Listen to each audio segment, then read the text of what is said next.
The movie follows Henry, an ordinary man who has an unusual dream of robbing his favorite bank. And our story opens in the dead of night at a lonely highway toll booth where Henry sits through another late-night shift, his mind thinking about the one thing that gives his life meaning while he waits for dawn to break so his shift can finally end. He drives home to find his wife Debbie getting ready for her own workday as a nurse. And the strain between them is clear because Debbie desperately tries to connect with her distant husband, fearing their marriage is slowly falling apart. Don't you think it's time?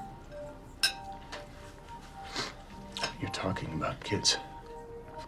While Henry remains lost in his thoughts about the bank. Over a tense breakfast, their conversation is interrupted by a knock at the door. So Henry opens it to find his friend Eddie with another friend named Joe, who's clearly sick and throwing up badly, which makes Debbie immediately shift into nurse mode as she helps the sick man inside, while Eddie explains they have a match today. But with Joe's condition, their team is now one player short. Eddie asks Henry to join them, and after thinking for a moment, Henry agrees and gets into Eddie's car, where he notices two other men already sitting in the vehicle. And Eddie seems unusually excited, not just about Henry joining the team, but about driving this particular car. Just before reaching the stadium, Eddie suddenly pulls over and casually mentions they need to make a quick stop to get money for beer at the game. Just pull right over here.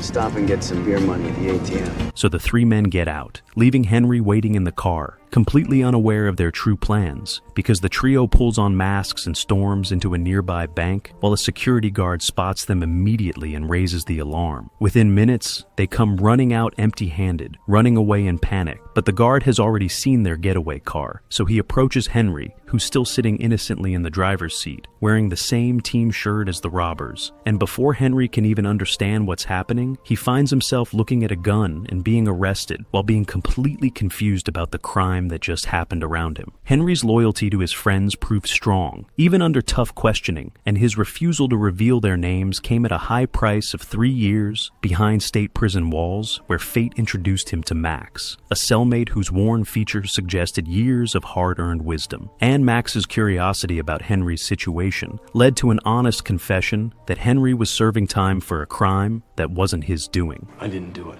No. Of course not.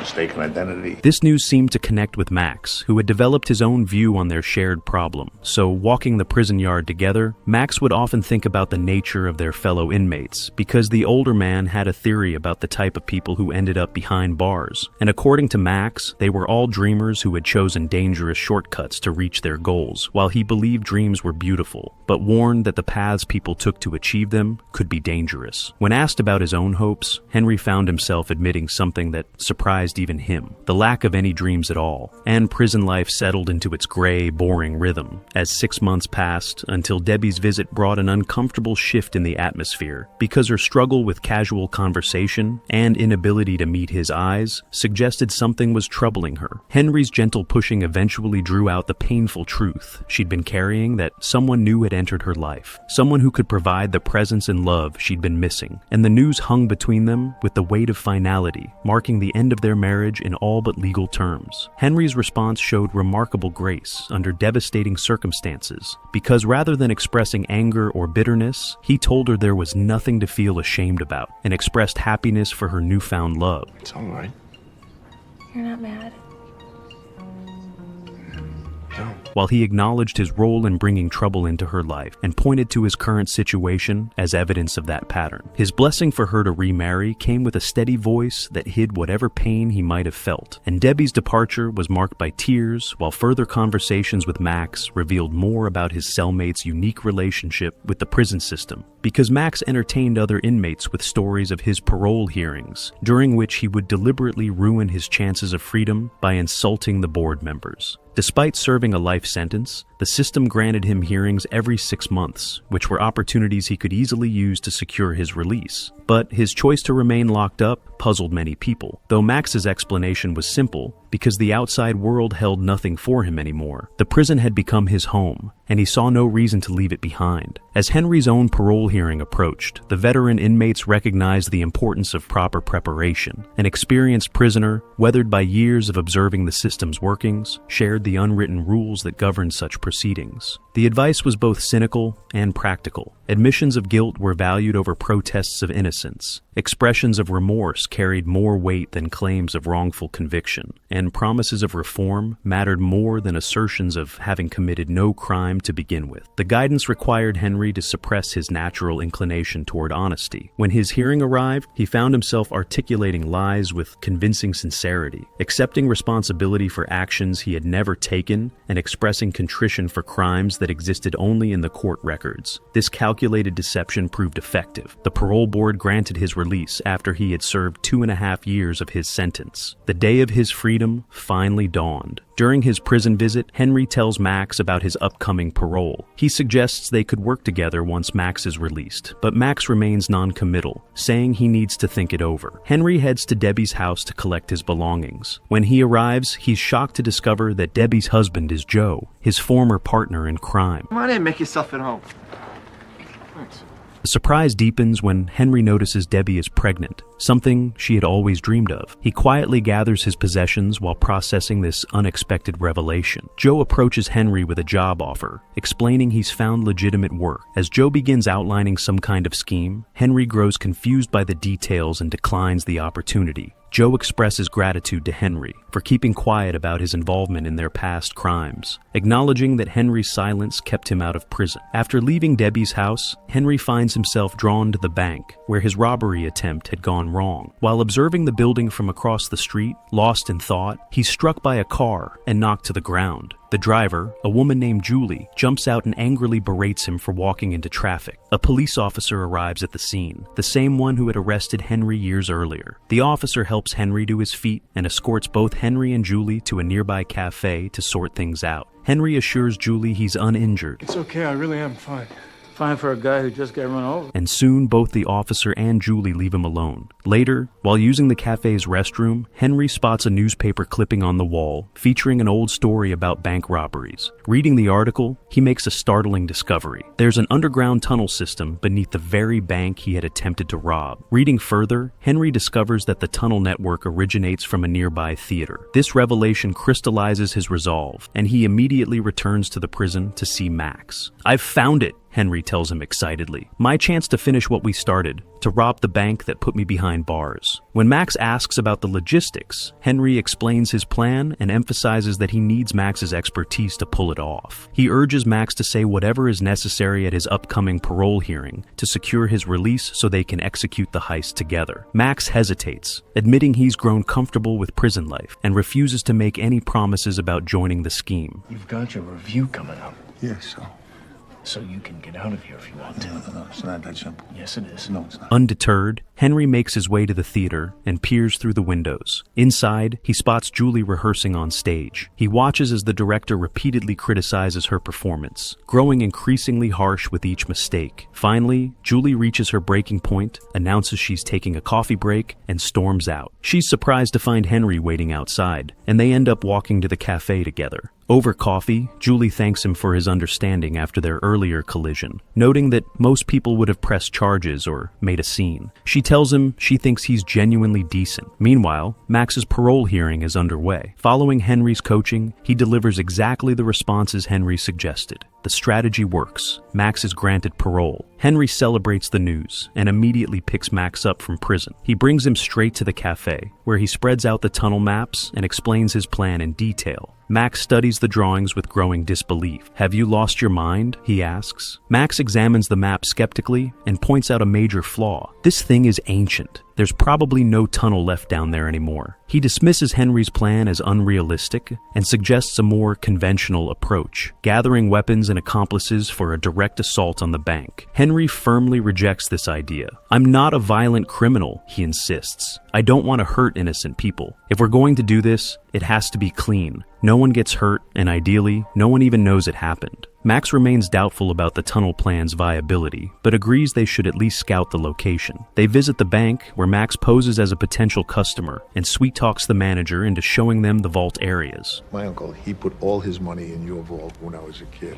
I mean, after we came from Europe. And, before the war. The reconnaissance goes smoothly, giving them valuable intelligence about the bank's layout and security. Next, Henry takes Max to the theater for the second phase of their investigation. As they explore the building, Julie unexpectedly appears and is surprised to see Henry with a stranger. Max, thinking quickly, introduces himself and claims to be a former actor. He begins spinning elaborate tales about his supposed theatrical background, but Julie seems unconvinced by his stories. A theater employee interrupts them, reminding Julie that rehearsal is about to begin. Seizing the opportunity, Max asks the man for a tour of the facility. The employee agrees and leads Max away, leaving Henry alone with Julie. Julie immediately questions Henry about his companion, clearly suspicious. Henry deflects, simply describing Max as just a friend. Meanwhile, Max receives a comprehensive tour of the theater. As they walk through various rooms and corridors, Max cleverly steers the conversation toward local history.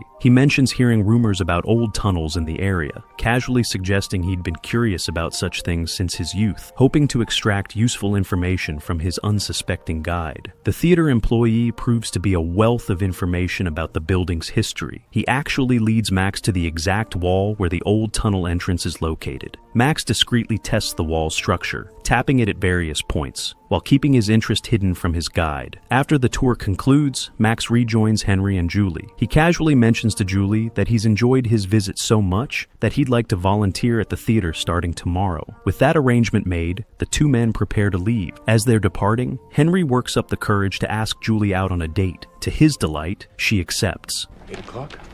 Sure.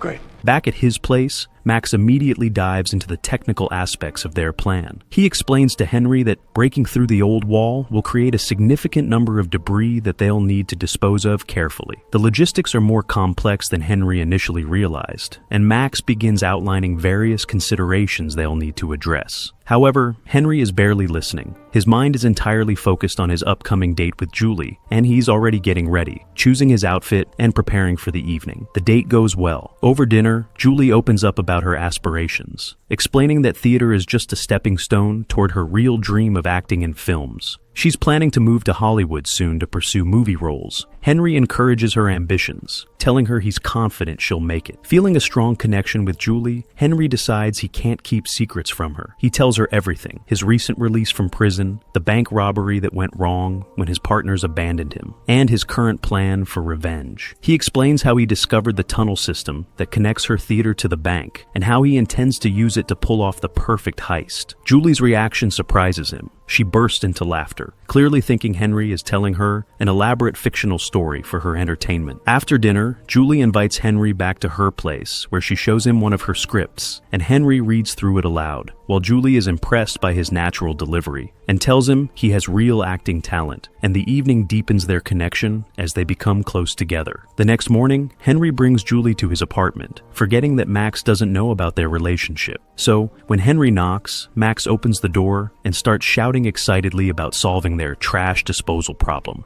but stops mid-sentence when he sees Julie, panicking that he's revealed too much about their plan. Henry quickly tells him that Julie knows everything, because he's already told her the complete truth about their scheme. But this news makes Max even more angry, so he pulls Henry into another room and angrily talks to him about the security risk. You told everything we're doing? Yeah. Henry, it's a crime. A crime is supposed to be secret. While Henry defends his decision, explaining that he refuses to lie to Julie and that she's accepted the situation without problems. Despite Max's worries, the three of them sit down for breakfast together, where Max slowly warms up to Julie, sharing stories about his own criminal past and his skills as a good thief in his younger days. And from that point forward, their operation begins for real. Henry and Max visit the theater daily, with Max continuing to work on their plan, and after carefully studying the building's layout, Max makes an important discovery that the tunnel entrance is located directly behind the theater's green room. So Max suggests that Henry should join the theater company as an actor to gain regular access to that area. Henry says no because he lacks the experience, but Max dismisses his worries, saying he'll handle the details. So Max gets rid of one of the current actors, though the details of how he does this remain unclear. And then he approaches Julie with a recommendation that Henry be cast in the empty role. Since Julie has already seen Henry's natural acting ability, she's excited about adding him to the company, though she's puzzled by the convenient timing of the other actor's sudden departure. But with Henry now officially part of the theater group, their plan moves into its active phase. When they break through the wall, they see their biggest problem. The tunnel is full of old trash and junk from many years. There's so much garbage that two people can't clean it out. They need more help. Henry goes to Joe and tells him about their plan to rob the bank. Joe says yes right away. He tells them his new business isn't working and he needs money badly. It all fell apart. We were banking on that money, Henry. And now all I got is a garage full of dumb Korean plastic. Now with 3 people, they can clean the tunnel faster. One night at the theater, they see the same police officer who caught Henry before. The 3 men get scared, but the officer surprises them. He wants to help with their bank robbery. Max doesn't trust him and asks why he wants to do this. The policeman says he's getting old and will stop being a cop soon, but the real reason is about his wife. When she got very sick, he asked the bank for money to pay the doctors. The bank said no. His wife died because he couldn't pay for her treatment. Now he hates the bank and wants to hurt them back. The officer says he doesn't want any money. He just wants to see the bank get robbed. He tells them to wait until the bank has lots of money in it. He promises to tell them when that happens. You set up that table. I'll make sure dinner arrives hot. Later, Henry talks to Julie alone. He tells her this isn't about money for him either. The bank robbery that put him in jail ruined his whole life. This new robbery is his way of getting back at the bank that hurt him. He wants to feel better about what happened to him. Henry explains to Julie that this heist represents more than revenge. It's his opportunity to build a completely new life with the proceeds. Julie begins to understand the depth of Henry's desperation and his complex motivations. One day, Henry is startled to find Eddie at his door. Eddie reveals that Joe has told him everything about their plan. This news infuriates Max, who knows that Eddie was the one responsible for Henry's original imprisonment, the partner who abandoned him during the botched robbery. Eddie makes it clear that he's not asking to join. He's demanding inclusion, using veiled threats to force their compliance. Feeling they have no choice, the group reluctantly accepts Eddie into their operation. As the theater company's upcoming performance approaches, Henry grows increasingly anxious about the timing. The plan calls for them to execute the heist during the show, using the performance as cover for their activities. Max tries to calm his nerves, and they return to the tunnel to continue clearing the remaining debris. Working in the confined space, Henry has a crisis of conscience and tells Max he's having second thoughts about the entire scheme. Max firmly reminds him that revenge against this bank was the driving force behind his early release from prison. Henry, listen. You forced me out of jail to help you. And I'm gonna goddamn help you. And that the police officer is counting on them to follow through. Despite his reservations, Henry realizes he's committed too deeply to back out now. Seeking comfort, Henry goes to Julie and tells her he loves her. In his emotional state, he reveals the final details of their plan. They intend to rob the bank during his very first theatrical performance, then flee immediately afterward. Julie is devastated by this revelation. She feels completely betrayed, realizing that Henry's involvement in the theater, and possibly even their entire relationship, was just part of his criminal scheme. She accuses him of never truly loving her and demands that he leave. Meanwhile, the timing couldn't be more perfect from a criminal standpoint. The bank has just received its largest cash delivery, making this the optimal moment for the heist. As the theater prepares for opening night, all the pieces are falling into place for their operation. When the play starts on stage, the bank robbery starts below. Henry has a hard job. He has to act in the play and steal money at the same time. He does his acting, then runs down to the tunnel when he's not on stage. He helps take money from the bank, then runs back up to act again. Everything goes well until Eddie shows his true colors again. Right when they finish taking all the money, Eddie turns against them, just like he did to Henry years ago. It's a gun, Max. Joe, take the money and put it in the car, now. He shoots Max when Max tries to stop him. Then he points the gun at Henry. Max gets hurt, but stands up and fights Eddie. During the fight, another shot goes off. The bullet hits Henry in the leg. Max beats Eddie and knocks him out. He ties Eddie up in the tunnel, so the police will find him with the stolen money. Even with his hurt leg, Henry goes back to the stage to finish acting. He acts even though it hurts, then walks slowly back to the car where Joe and Max are waiting. As they drive away, Henry suddenly understands something important. He thinks about what he did and what he might lose. This makes him very upset. He tells Joe to stop the car. He says he can't leave without Julie. Max tries to talk him out of it, but Henry won't listen. Okay, kid. I'll be seeing you. He gets out of the car and runs back to the theater. Henry walks onto the stage while the play is still going on. He tells Julie he loves her in front of everyone watching. The director gets very angry because this wasn't in the script. Julie waves at him to get off the stage, but Henry won't go. He tells her how much he loves her and asks her to come with him. He says this even though so many bad things happened. The people watching think this is part of the play. They like the strong feelings they see. Julie sees that Henry really means it. She feels his love is real. She says she loves him too and will go with him. The movie ends with Henry choosing love over the stolen money and his life of crime.